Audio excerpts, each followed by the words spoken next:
Book haul part 2. Bonsoir à tous, j'espère que vous allez bien. Nous ça va, il est 4 h du matin.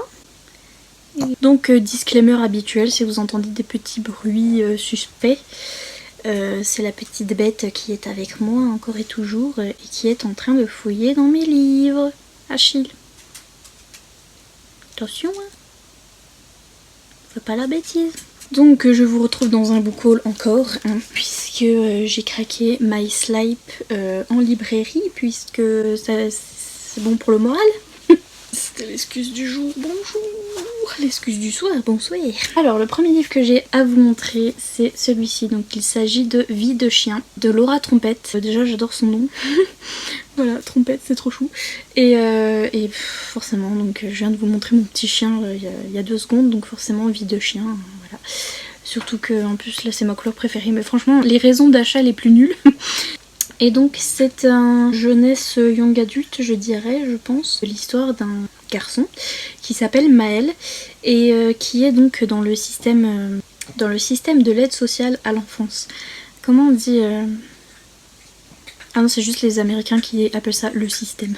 C'est un enfant orphelin, je pense, hein, sans soutien parental en tout cas, et donc qui va de famille d'accueil en famille d'accueil, et là il va tomber sur une famille d'accueil où se trouve ce petit chien, donc ce petit bulldog français qui vient de la SPA en fait, et donc qui a été recueilli lui aussi, donc voilà, il va y avoir une petite relation d'amitié entre ce petit chien et ce garçon qui sont tous les deux adoptés, et donc voilà, ce sera l'histoire de Maël et Tom dans cette maison.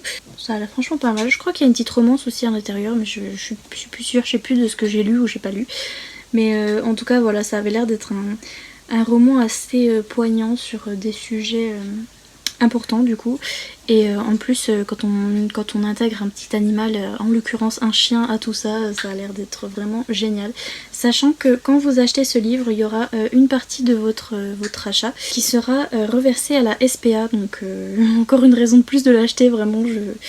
Pour les fans d'animaux et vraiment qui sont pour les causes animales, etc. Franchement, ce petit livre a l'air vraiment génial. Je vous en dirai des nouvelles parce que c'est vrai que voilà, normalement je suis pas trop jeunesse, etc. Mais vraiment celui-là il me disait trop.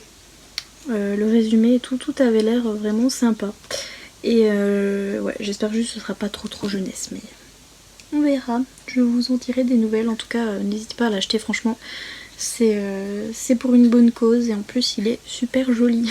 Ensuite, chez Cultura, hein, je me promenais et boum, je suis tombée littéralement sur ce livre. Et quand je dis littéralement, c'est littéralement, puisque je me suis un petit peu cassé la figure dans ce rayon.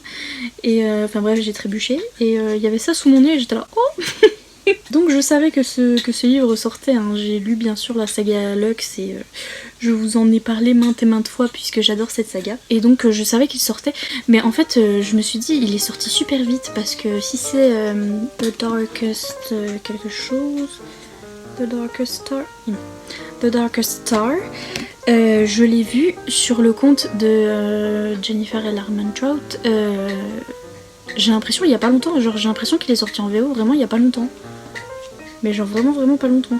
Les couvertures de cette saga, franchement, autant d'habitude on dit toujours que voilà les couvertures en anglais sont bien mieux, mais là je trouve que les couvertures françaises sont beaucoup mieux que celles en anglais pour les romans de Jennifer L. Armentrout. Je trouve que franchement là ils ont fait... Enfin moi c'est parce que c'est un thème que j'aime bien et voilà, j'adore parce que les trucs des étoiles et des trucs... En fait moi si j'avais à sortir des livres j'aurais sorti des trucs comme ça quoi. Et donc bref, au-delà de craquer sur la couverture et machin chose, je l'ai pas acheté dès sa sortie. Pourquoi? Parce que je ne sais pas, hein, j'aurais dû. Mais en fait j'ai hésité parce que je me disais, j'ai lu donc la saga Lux et j'ai lu récemment le tome 1.5 qui regroupe les 3 premiers tomes.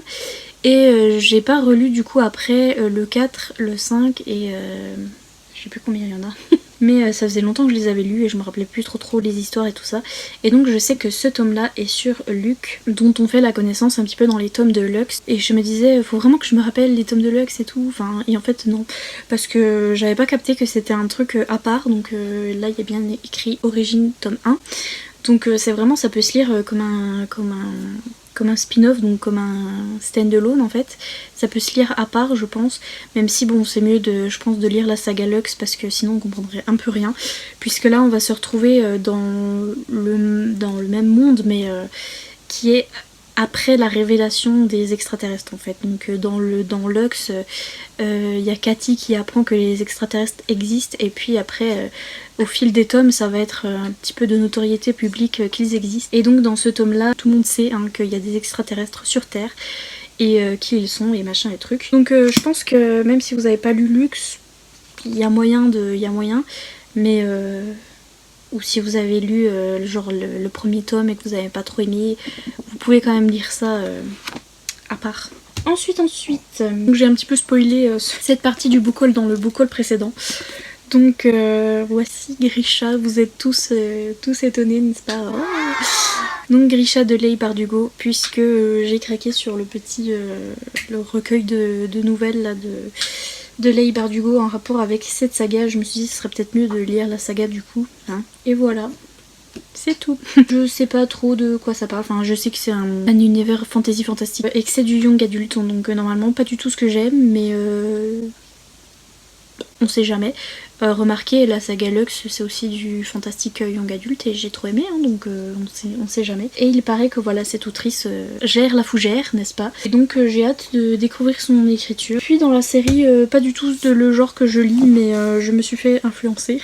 Voici La lectrice donc de Tracy Chee. Là je me suis totalement fait influencer par Fanny de la chaîne Les Chroniques de la Fraise, donc si vous la connaissez pas, allez vite voir sa chaîne, franchement elle est géniale. Et donc c'est une de ses sagas préférées, elle nous en rabâche les oreilles tout le temps, elle dit qu'elle l'adore et tout ça.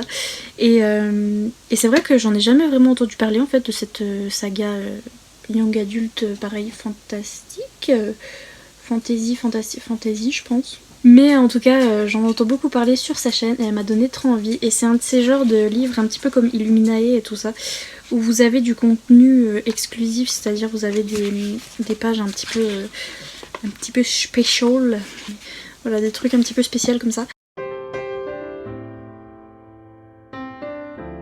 Et je sais pas, elle m'a trop donné envie. Donc c'est pas normalement le genre de truc que j'aime, moi je suis à fond dans la romance et plus adulte et etc.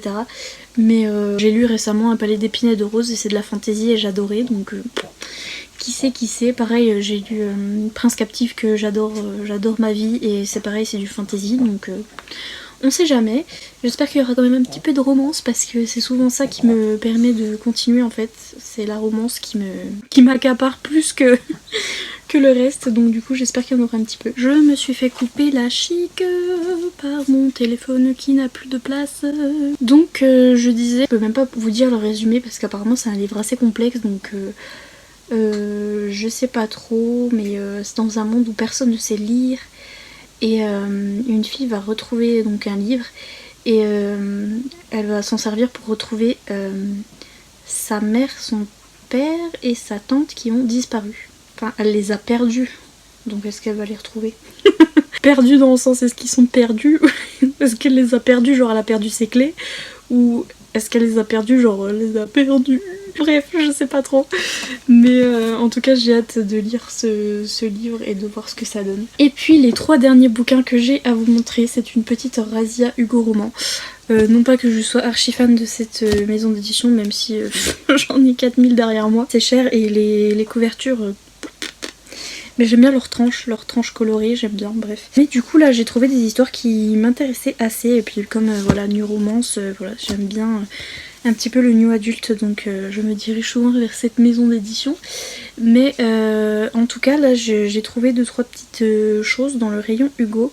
Donc déjà il y a Midnight Blue de LG Chen, donc je pense que les sorties Hugo vous êtes tous au courant maintenant. Mais LG Chen c'est l'autrice qui a écrit la saga qui commence par Vicious, Sinner of Sense. Et bref, j'ai jamais lu en fait cette saga là, mais elle me tente trop. Sauf que ben je sais pas pourquoi j'ai jamais acheté les tomes, parce que je pense que en fait une fois que je me sens distancée, genre j'ai vu que là ils en sont au tome 4 je crois.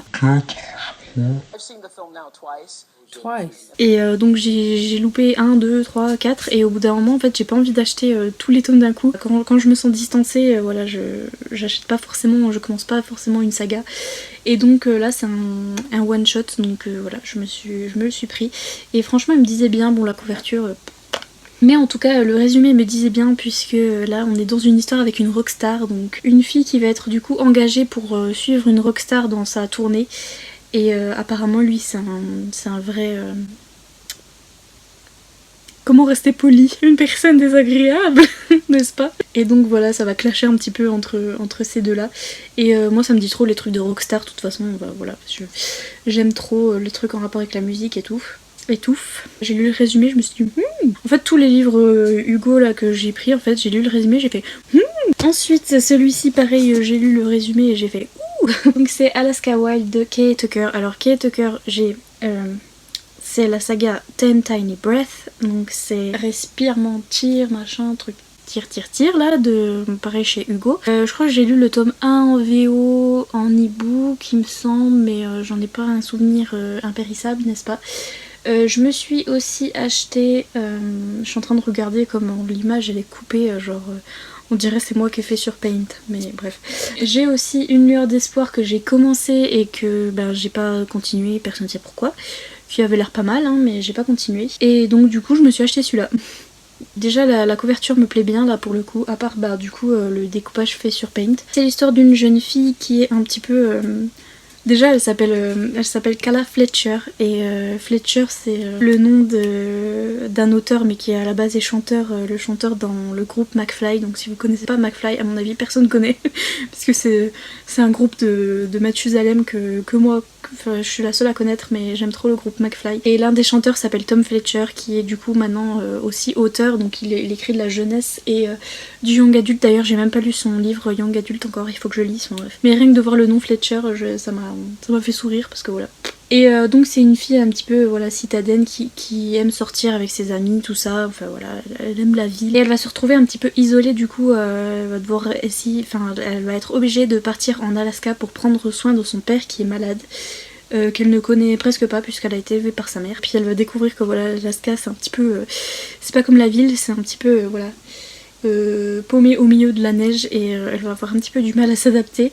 Et puis elle va rencontrer aussi un pilote, donc d'où l'avion là, qui va être super agaçant et je ne sais pas quoi, apparemment il est mal poli et gna gna gna, et ça va clasher comme dans Midnight Blue là. Et donc ça va être cool. Et ouais, franchement j'ai lu ce résumé, donc déjà l'Alaska, moi j'adore la neige, j'adore l'hiver et tout, et les trucs bien paumés où il y a bien des descriptions de paysages et tout, franchement j'aime trop. Et en plus où ils vont se fight et tout, franchement trop bien. Et puis le dernier Hugo roman, il s'agit de Calder et Eden. En fait je me trompe tout le temps parce que ça me fait penser à la saga Caden et Kylie, non je sais plus, enfin il y avait un truc et aussi, enfin... ouais, Kylie et Caden, non? Un truc comme ça, enfin bref. Et donc c'est de Mia Sheridan. Et Mia Sheridan, j'allais dire j'aime pas, sauf qu'en fait non.